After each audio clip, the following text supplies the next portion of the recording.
Muy buenos días, muy buenas tardes, muy buenas noches, público televidente, abogados, personas que tengan algún tipo de interés jurídico. He aquí, de nuevo, en otra oportunidad, la curia de los roca izquierda. Roca izquierda, no queremos correcciones.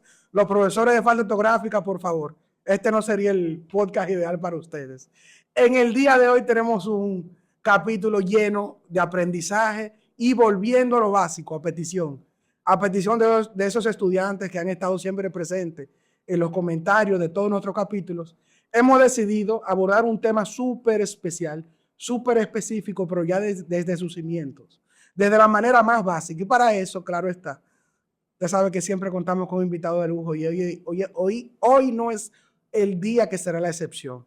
Quiero presentarle y quiero que le demos un gran aplauso de sus hogares al licenciado José Elías Hernández, experto en materia administrativa y quien estará abordando de forma precisa y básica para usted, para su conocimiento, el tema que hemos elegido en el día de hoy, que es sobre derecho administrativo. Un placer, hermano. Gracias, cómo no.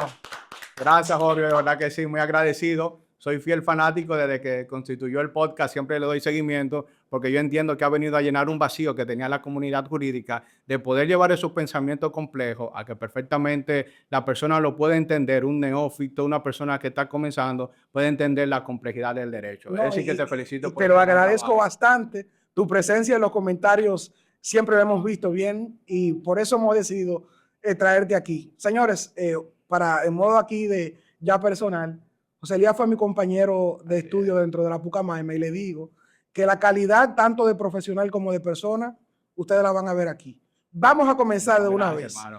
Y si vamos a comenzar en lo básico, tenemos que comenzar por los puntos definitorios. ¿Qué es derecho administrativo?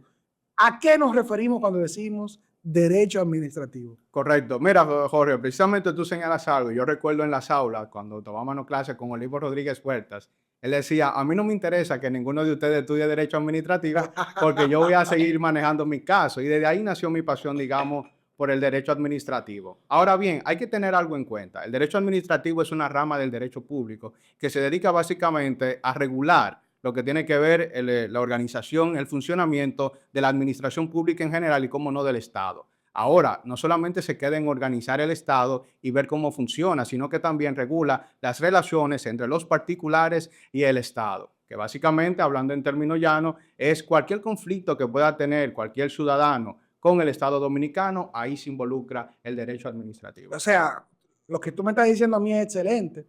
Y en forma básica sería entonces el derecho que regula la relación persona-estado de forma tal. Correctamente. ¿Sabe? Regula esta relación de Leviatán así con su subordinado. Exactamente. Bueno, entonces, partiendo de que el propio Estado es una figura jurídica que se materializa a través de los actores del propio sistema, ¿sabe? ¿Cuáles serán esos aspectos? ¿Qué es un acto administrativo? ¿Cómo el Estado puede de forma positiva o negativa impactar dentro de su relación con una persona? Correcto. Mira, tú mencionaste un término fundamental, que es el Leviatán.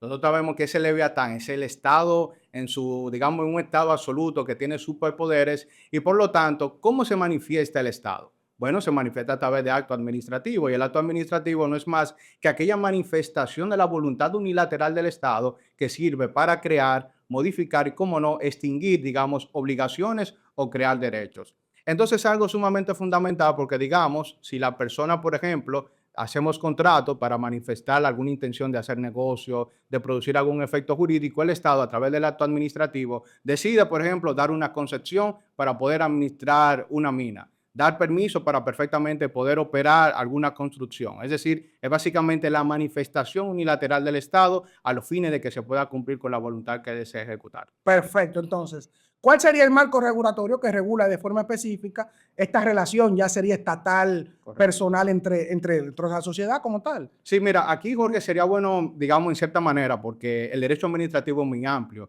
Hay diferentes leyes que regulan, digamos, el tipo de actuación que vaya a tener, pero la básica es la 1494 y la 13-07, que tiene que ver con la creación de lo que tiene que ver con la jurisdicción contenciosa administrativa. Aquí se regula todo lo que tiene que ver con los tribunales, los recursos, los plazos. Ahora bien, por ejemplo, si una persona es empleado público y entra a trabajar en la administración, la ley que le regula es la 41-08, que regula la función pública. Ahora bien, si tú tienes una empresa y quieres licitar al Estado, ya tú sabes que la ley que te va a aplicar acá es la ley 340-06 que regula las compras y contrataciones públicas. Y, por ejemplo, si nos vamos al aspecto radioeléctrico, al aspecto de las telecomunicaciones, hay digamos, una amalgama de leyes que perfectamente regulan cada uno de esos aspectos. Pero la más fundamental, y yo entiendo que es la más trascendente en lo que tiene que ver con la historia reciente del derecho administrativo, ha sido la 107-13, que es la ley que ha venido, sin lugar a dudas, a regular todo esto que tiene que ver con la relación entre el Estado dominicano y, como no, con la población, en este caso la ciudadanía. Entonces, centrándonos ya en un marco didáctico, tal y como hemos advertido al principio del programa, Correcto. tendríamos entonces la Constitución como Sí, no, norma esa suprema. es la norma suprema, correcto, eso sí. Sí, Correcto. y teníamos entonces, tenemos que decir que partiendo del sector específico, administrativo y de control del Estado, tendríamos que decir que tenemos diferentes tipos de normativas. Así es. Ahora, mencionaste una ley común, una ley en específica, y que de alguna forma u otra, ¿esta ley es orgánica o es ordinaria? La 107-13 Sí. no, es una ley orgánica. Tenemos una ley orgánica, Correcto. Entonces. Tenemos también, hemos hablado de las actuaciones administrativas. Correcto. Existe ya de forma de principio en principio, materializado en principios, algunos principios básicos que puedan moldear y que tú puedas aportarnos en cuanto a estas actuaciones de la administración pública. Así mismo es, Jorge. Tú has mencionado algo que no lo quise mencionar, que es la Constitución Dominicana, que digamos, dentro de lo que tiene que ver con la pirámide de Kensel, está en la cúspide allá. Sí. Y básicamente la Constitución tiene los parámetros, digamos, los principios que regulan lo que tiene que ver la administración pública. Hay que entender que el derecho administrativo también tiene sus principios generales. Por ejemplo, sabemos que está el principio de legalidad. ¿Qué significa el principio de legalidad? Algo simple. Toda actuación que emane de una autoridad competente debe de estar sujeta y sometida a lo que tiene que ver con las leyes y todo el andamiaje jurídico. Correcto. Ahora bien, la 107-13 amplió ese principio de legalidad y establece lo que es el principio de juridicidad y, por lo tanto, de solamente cumplir con las leyes, ahora se pasa a lo que tiene que ver con cumplir con todo el ordenamiento jurídico. Y, por lo tanto, toda actuación está, digamos, plenamente sometida a cada una de las resoluciones, ordenanzas, la propia Constitución, leyes y reglamentos que perfectamente el Estado debe de sujetarse a dicha actuación. No, y en este punto constitucional, mencionar la misma regla del debido proceso, Claro. que no solamente limita al ámbito jurisdiccional estas reglas en cuanto al debido proceso como tal, sino también que las actuaciones administrativas deben estar nombradas como tal. Que tienen un debido proceso, que es lo que tú señalas, que la propia ley 107-13 establece lo que tiene que ver con el procedimiento administrativo. Y, por ejemplo, también dentro de ese debido proceso está la seguridad jurídica. Es decir, si tú emitiste un acto administrativo que en mi tiempo era favorable, tú tienes que justificarme por qué tú vas a variar ese precedente en ese sentido. Igualmente, el principio de confianza legítima, el principio de buena fe. Es decir, hay todo, digamos, una principiología que regula todo lo que tiene que ver con las actuaciones del Estado. Esos dos últimos principios creo que son bastante importantes. Y quiero que hagamos un poquito de énfasis a modo de análisis en cuanto a la presunción de la buena fe administrativa por parte del Estado.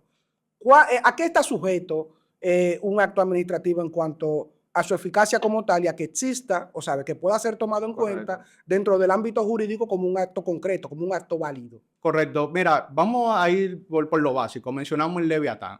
Tiene ese poder absoluto y, por lo tanto, desde el punto de vista incluso del derecho francés, desde los inicios, cuando la administración actúa, se presume que está perfectamente válido. Recordemos aquella sentencia de la Rey Blanco, que perfectamente sabemos que en la ocasión lo que diga el rey, esa es la palabra del rey. Ahora bien, ¿qué ha sucedido? A partir de la Revolución Francesa sabemos plenamente que ya la actuación del Estado no simplemente se ve de que eso es lo que dice el rey y eso es lo que se va a hacer, sino que hay un control, digamos, que tiene que ver con la actuación del Estado, que básicamente podemos llamar el control de la jurisdicción administrativa. Hay una presunción, sí, claro, de que todo acto emanado de la administración es válida, pero tú tienes, digamos, la vía ordinaria para someter un recurso administrativo en dado caso de que ese acto te sea desfavorable a ti. Y también, en otro caso, que es un tema que tal vez lo toquemos más adelante, está también la acción de amparo en dado caso que uno sienta que el acto administrativo perfectamente violente algún derecho fundamental. Entonces, es decir, ya a modo de repaso, y para pasar ya al segundo segmento, que ya sería desde el punto de vista jurisdiccional como tal, contencioso jurisdiccional administrativo, tenemos que decir, hay una presunción de buena fe por parte del Estado. Correcto. Y si nosotros entendemos de que hay una actuación del Estado que ha sido lesiva hacia nosotros, debemos accionar. Correcto. ¿Sabe? Partiendo de esta misma presunción. Exactamente, sí, porque una presunción juris tanto, es decir, hasta tanto digamos, el administrado, en este caso seríamos nosotros como ciudadanos, no demostremos en qué nos vulnera esa decisión, digamos, la decisión, el acto administrativo se presume válido. Y un ejemplo tan sencillo, por ejemplo, Jorge, cuando tú, por ejemplo, estás en un proceso de licitación pública, tú participas, te evalúan y ven que tú cumples con tu oferta. Tú resultas adjudicado. Pero ¿qué sucede? Tú y yo podemos estar licitando, tú ganaste, y yo digo, no, pero a Jorge lo adjudicaron de mala manera.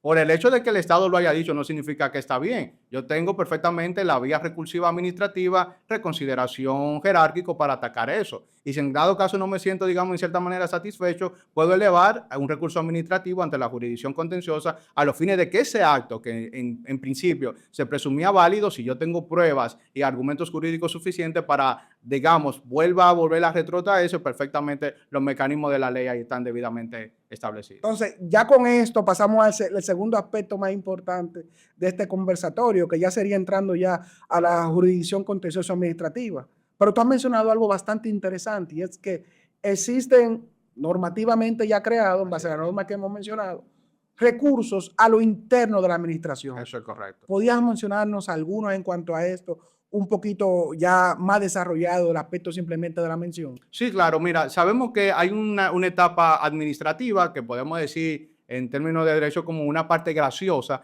del procedimiento, que son los recursos, digamos, que se presentan ante la propia administración que emite el acto, que es el recurso de reconsideración. Es decir, por ejemplo, yo como entidad pública emito un acto que en cierta manera te puede vulnerar y tú tienes un derecho de enviarme un recurso de reconsideración para que yo reconsidere la misma decisión que yo he emitido. Ahora bien, si en dado caso, luego de que esa persona haya reconsiderado y no se siente todavía, digamos, en cierta manera satisfecho o cree que no se ha llenado sus expectativas, puede elevar un recurso jerárquico que se eleva ante la entidad que es superior. Y vamos a poner un ejemplo simple. Si, por ejemplo, la DGI, que es, digamos, la administración tributaria y, digamos, la administración pública, que la gente tiene un poco más de interacción, violenta algún derecho del ciudadano, ellos pueden emitir un recurso de reconsideración que iría contra la propia DGI. Ahora, si la DGI de un fallo que, digamos, reconsidera y dice, no, ratifico nuevamente la decisión que yo di, entonces uno puede elevarlo jerárquicamente ante el órgano superior, que en este caso sería el Ministerio de Hacienda, digamos que es el órgano que está superior dentro del organigrama, digamos, de la administración pública, a los fines de que si Hacienda entiende que esa decisión que emitió DGI vulnera derechos fundamentales o vulnera la ley, perfectamente puede, en cierta manera, rectificar dicha decisión. No, eso está excelente. Yo creo que hoy, en el día de hoy, con este capítulo, tenemos algunos estudiantes que van a tomar la decisión de no solamente estudiar Derecho Penal y Derecho Civil. No, se van a ir por el administrativo. Lo paradójico es, Jorge, que cuando tú y yo estudiábamos todavía esto no estaba tan en boga. En pero pañales, estaba en pañales. Eso es así. No sé si tú te acuerdas que esto se hablaba de esto será así. Correcto. Se hablaba de un deber ser. Exactamente. Y habían bastantes ideas. Pero todo se ha moldeado. Solamente teníamos la Constitución de la República y todavía las leyes 1494 y la 1307, que yo pienso que es uno de los desafíos, que luego lo tocaremos, de que lamentablemente todavía la administración, sobre todo la administración contenciosa, necesita, digamos, una ley que pueda sin lugar a dudas regular todo este proceso. Porque no nos vayamos lejos, Jorge. Si tú tienes un conflicto allá en Baní, tú no puedes decir que en un tribunal de Baní deposite un recurso contencioso. Tú tienes que venir aquí a Santo Domingo, a la capital, para perfectamente. Incluso ya la situación de no gratuidad, que constituiría usted depositar un recurso dentro de un territorio que se supone que está bastante lejos del suyo, correcto, del habitual, ya eso incluso puede vulnerar y ser una brecha al acceso a la justicia como tal. Ahora bien, algo tenemos y en algo hemos avanzado. Así es. ¿Qué tenemos dentro de la jurisdicción contenciosa administrativa novedoso? ¿Cuáles serían entonces esos aspectos de la vía ordinaria que en cierto punto deberíamos conocer? Y también quiero, ya esto como consulta, te la pago ya después. Quiero que hagamos una pequeña diferenciación entre el amparo, qué es de amparo, qué es materia de amparo y qué es materia ordinaria, qué es de materia ordinaria dentro del ámbito administrativo, porque muchos abogados nos equivocamos en eso. Sí. Y es una pérdida de tiempo y de recursos ante los intereses de nuestros clientes. Eso es correcto, Jorge. Mira, para comenzar con, digamos, con lo básico con relación a eso, es muy importante tener en cuenta que a veces las personas creen que la administración pública, viéndolo como un órgano superior, a veces lo ve en cierta manera hasta como un ser supremo. Ahora, ¿qué ha resultado? Yo pienso que en el proceso de constitucionalización, a partir de la reforma constitucional del año 2010, eso, digamos, ha producido un cambio dentro de lo que tiene que ver con la administración pública en sentido general. Y me paso a explicar. Por ejemplo, antes de la constitución del 2010, nosotros no teníamos todas estas garantías fundamentales que establece la propia constitución y sobre todo el tema de la responsabilidad compartida que existe. Es decir, si un funcionario, sabiendo que está actuando mal, que está actuando en contra de la ley, también puede ser, digamos, en cierta manera responsable patrimonialmente por dicha actuación, que eso antes no lo teníamos antes de la reforma. Y si se le va un poquito más la mano también frente a una Frente a conducta una que sea conducta, penalmente perseguible. también puede perfectamente ser. Saluda a las personas del PEP que allá que estuvimos en el día de hoy compartiendo con ellos, que este es su trabajo. Bueno, sí, que ella se encarga de ello. Bueno, y precisamente ha sido eso. A partir de la reforma, digamos, del año 2010, el ciudadano pasó de ser un sujeto pasivo a un sujeto activo. Y eso se conecta con la ley 107-13 que establece un principio que luego el Tribunal Constitucional mediante sentencia lo estableció como un derecho fundamental, que es el, digamos, el derecho a la buena administración. ¿Qué significa esto? Es decir, el ciudadano, y si vemos la ley, hay un catálogo de derechos que van, digamos, asociados a lo que tiene que ver con este principio fundamental, ha establecido que la administración debe de responder primero en un plazo razonable. Debe de dar una respuesta motivada y por lo tanto también cuando vaya en cierta manera a cambiar o a denegar algo, tiene que explicar por qué, es decir, debe de existir una debida motivación. Y yo entiendo que sin lugar a duda la grande conquista que ha tenido el derecho administrativo ha sido eso, dejar que el ciudadano pueda tener un rol más activo dentro de la administración. Ante el hecho de tú, digamos, en cierta manera, exigir que te pudieran responder en un plazo razonable, eso era una quimera prácticamente pensarlo. Pero ahora con esta ley 107-13, sin lugar a dudas, hay, digamos, una voluntad por parte tanto, digamos, del Poder Ejecutivo como también del Poder Legislativo de que perfectamente las personas se empoderen porque el mecanismo está ahí. Ahora, si las personas no tienen el conocimiento y no saben cómo incoar acciones o tratar de que la administración pueda responsabilizarse por las actuaciones que hace, y eso es un deber que, digamos, nosotros como ciudadanos debemos de encargarnos de hacer, digamos, que eso pueda mejorar. Y yo pienso, Jorge, que eso es sumamente fundamental. Otro aspecto importante que ha cambiado también en la administración es el tema de que los recursos administrativos ya son de carácter optativo. Me paso a explicar.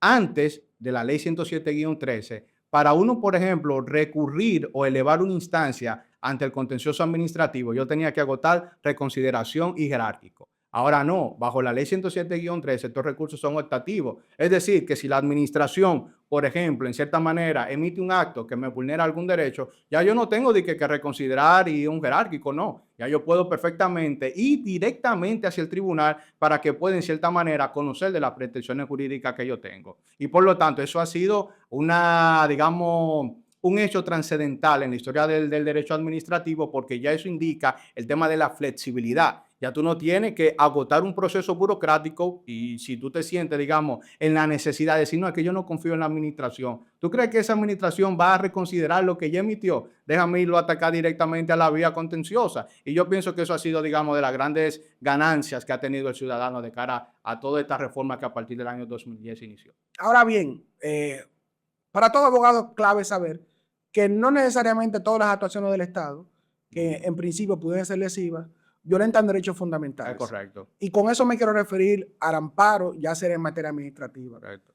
¿Qué consejos le podemos dar a estos abogados en su rol de abogado para diferenciar cuándo irme por el amparo o cuándo necesariamente tengo que ser consciente de que tengo que respetar mis plazos y irme por la vía administrativa? Mira, realmente es en cierta manera, una especie de nebulosa, porque inclusive hasta nuestro órgano superior en materia de intérprete de la Constitución, que es el Tribunal Constitucional, en cierta manera ha tenido, no quisiera decir ambivalencia, sino ha creado una nebulosa dentro del marco jurídico que ha llevado a confusiones. Y me paso a explicar, por ejemplo, en el año 2018, ellos emitieron una jurisprudencia que decía que solamente las vías de hecho pudieran ser, digamos, en cierta manera recurribles en amparo. Oye, esto es decir, las vías de hecho en un acto administrativo. ¿Y qué resulta? Bueno, las personas dijeron, cuando comenzaron a llevar recursos de amparo con acto administrativo, el tribunal decía no, porque hay una vía idónea y más efectiva, que es el recurso, digamos, ordinario del recurso contencioso administrativo. Pero vaya sorpresa, luego varios meses, dentro del mismo periodo, resulta que la Policía Nacional emitió un acto administrativo que el Tribunal Constitucional interpretó que era lesivo y arbitrario contra esa empleada que trabajaba allá.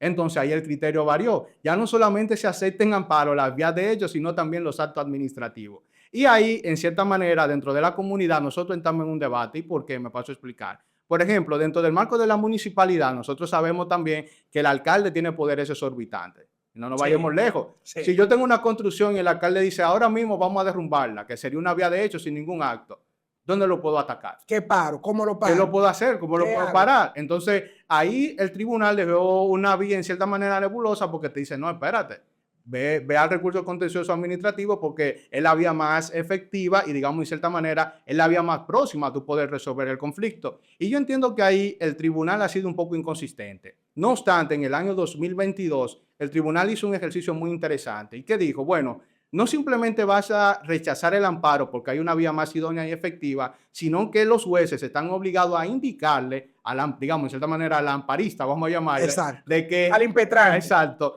de que obligatoriamente tú me señales como juez cuál es la vía más efectiva y más idónea. Porque el hecho de tú poner esa coletilla, no, se rechaza porque hay una vía más efectiva y una vía perfectamente más idónea. ¿Qué me soluciona ¿Qué eso? me soluciona eso? No hay, digamos, no hay ninguna alternativa, digamos, para que eso se pueda solucionar. No, y estamos hablando de papel, en un papel activo del juez en materia de protección de derechos fundamentales. Exactamente, y va muy ligado a la misma 107-13, es decir, si tú me vas a rechazar por la vía más efectiva y más idónea, indícame cuál es la vía, porque tú tienes que someter, digamos, también la jurisprudencia a un deber de motivación. Pero ahí, para ir sintetizando, digamos, básicamente cuando uno va a ver si es amparo o si es la vía, digamos, lo que tiene que ver ordinaria, lo más fundamental, valga la redundancia, para uno poder decir si se va por esta vía o se va por la otra, es ver si realmente se está, en cierta manera, vulnerando un derecho fundamental. Por ejemplo, ese ejemplo que yo te puse de que está demoliendo una propiedad, ahí sí tú puedes recurrir a un amparo porque hay un derecho de propiedad que se está violentando.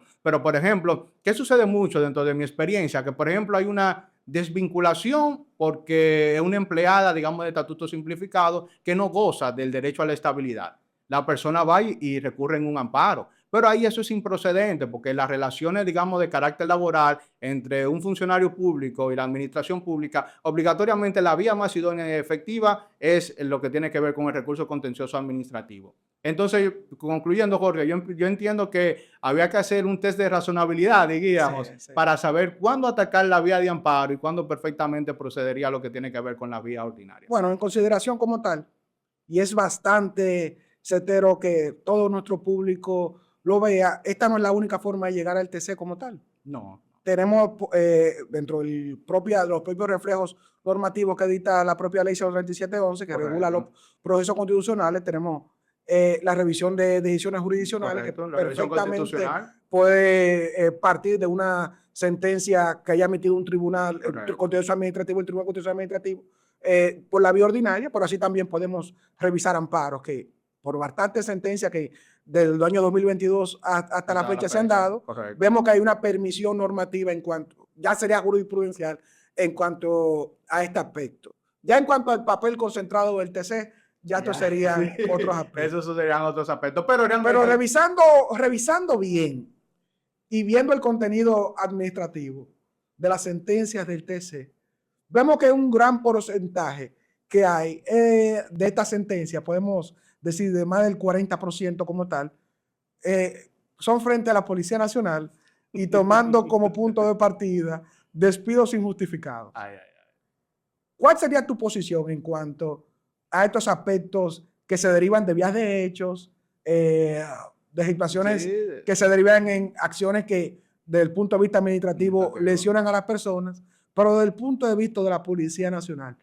¿Respeta el debido proceso en cuanto a un despido justificado? ¿Tiene una buena formación administrativa la Policía Nacional como tal? Wow, mira, eso es una pregunta muy interesante que tú me haces, Jorge. Realmente, Faribe, el manito lindo, diría. Pero mira, realmente, ¿qué sucede? Y yo pienso que no es solo de la Policía Nacional, es un desconocimiento a veces del funcionario público que a veces no ha entendido que la ley 1491 del Servicio Civil, en ese entonces del doctor Balaguer, ha cambiado mucho ya con la ley 41-08. Y yo pienso que a veces el tema radica es el desconocimiento de los principios básicos. ¿Por qué? Porque nosotros sabemos la fundación de la Policía Nacional, bajo qué esquema fue que se realizó, un esquema dictatorial donde el policía siempre se ha visto como una autoridad, como una persona que puede, que puede imponer orden, que está por encima del bien y el mal, y lamentablemente todavía hay una cultura muy arbitraria en lo que tiene que ver dentro del sistema castrense en la República Dominicana. ¿Y qué yo pienso? Es el desconocimiento, Jorge. Yo creo que básicamente lo que hay que trabajar mucho es que nuestras autoridades, las máximas autoridades, los directores de la policía, los encargados del departamento puedan ver cuáles son los principios que regulan la función pública. Porque hay procesos, es decir, Hay procesos como tal. si tú, por ejemplo, ves a una persona que ha cometido una falta, la ley 41-08 te establece cuál es el procedimiento para tú despedirlo justificadamente por una falta de tercer grado. Ah, no, que tal vez la falta no da para eso, pero bueno, tú puedes ponerle también una suspensión de 30 o 90 días para suspenderle su salario. O si viene, por ejemplo, a la luz de un proceso penal. Vamos a esperar que esa sentencia sea por lo menos definitiva, sea irrevocable, correcto, para poder entender consecuencias en base a estas. Correcto. Pero, vuelvo y te digo, es la naturaleza. La naturaleza per se de donde emana el órgano, lamentablemente no se ha entendido que hay una sujeción plena a lo que tiene que ver con el principio de juridicidad. Y sobre todo, hay algo interesante, Jorge, que yo siempre lo he planteado en los grupos de colegas que también nos dedicamos al derecho administrativo, que hay un aspecto fundamental, que inclusive hay tribunales contenciosos administrativos que dictan sentencia en contra de la policía y esa sentencia no se cumple. Entonces, ¿qué resulta? ¿Qué resulta? Importante. Y es lo que yo he propuesto, inclusive pienso escribir en un futuro sobre eso. Así como en el penal existe el juez de la ejecución de la pena, tiene que existir el juez de la ejecución de la sentencia administrativa. ¿Por qué? Porque en la mayoría de los casos, si nos ponemos a analizar, la policía, digamos, de las 100 o 200 sentencias en contra que perfectamente le puede dictar el tribunal, hay que calcular el porcentaje que ella perfectamente cumple. ¿Y por qué? Porque a veces ellos dicen, no, es que a mí eso no me regula, yo soy un órgano autónomo, se sienten en cierta manera. Y yo pienso que sin lugar a dudas, cuando se entiende y se cambia la cultura de que todo órgano de la administración pública está sometida a la legalidad, yo pienso que los cambios se van a producir. Última pregunta y ya para despedirnos, sabiendo que tienes que venir de nuevo, tenemos que ampliar estos temas. ¿Cumple el Estado Dominicano con la sentencia, con la sentencia emanada de la jurisdicción contenciosa administrativa? Ya del TC eso sería otro. Eso sería otro 500. Sí. Mira, yo tengo que reconocer algo. Las cosas han cambiado. Ya el Estado no es solamente aquel leviatán, sino que ya el Estado tiene, digamos, controles de legalidad y ya el ciudadano juega un rol más activo. Ya un poquito más por George Locke. Por ejemplo, sí, es más alejando de Thomas Hobbes y yendo a George Locke. Entonces, en ese caso, por ejemplo, desde mi experiencia, que he estado, digamos, asesorando administraciones públicas, me he dado cuenta de que ha habido un cambio de cultura. Por ejemplo, he conocido de casos de lo que tiene que ver en materia de obras públicas, donde el Estado le niega, digamos, un contrato a una persona ya luego de adjudicado y el TC, la jurisdicción contenciosa administrativa ha dicho, no, espérate, tú debes de indemnizarlo a él porque tú no cumpliste con el procedimiento de lesividad. Entonces, como pasó con Proconsumidor. Bueno, es un tema para otro podcast. Pero, ¿qué te digo? Es decir, he visto, digamos, un cambio de voluntad y pienso que como te dije, es algo cultural. No te puedo garantizar que 100% de las sentencias se cumplen porque a veces el ego del funcionario dice, no, vamos a dejarlo que coja lucha para que cobre ese dinero. Pero sí hay, es decir, por ejemplo, en instituciones que tienen la oportunidad, he visto cómo se le paga al contratista, cómo le pagan las indemnizaciones a sus empleados. Es decir, ha habido un cambio de cultura. Ahora hay que seguir trabajando y seguir empujando porque lamentablemente la administración pública no es infalible. Y digamos, yo pienso que más que el hecho de respetar la ley es un cambio de conciencia dentro de lo que tiene que ver con los funcionarios. Mano, una joya.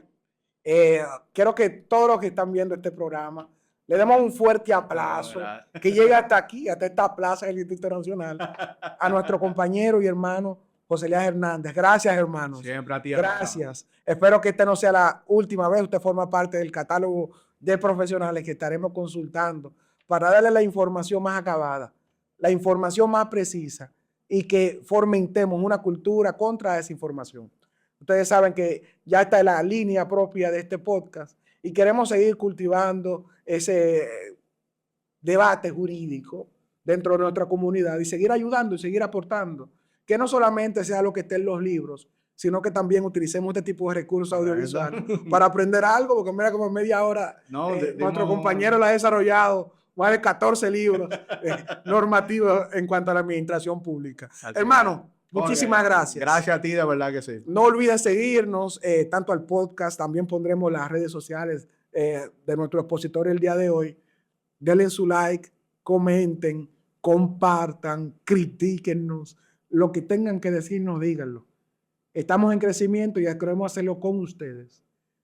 Sean ya 1 millón de likes, sean ya 100 o sean 1000, sabemos que aunque sean 50, esos 50 que lo dieron fueron con cariño y porque aprovecharon o porque pudimos aportar un granito de arena a su rendimiento, a su crecimiento como profesional. Señores, muchas gracias y esperen la parte 2 de este interesante tema. Muchas gracias.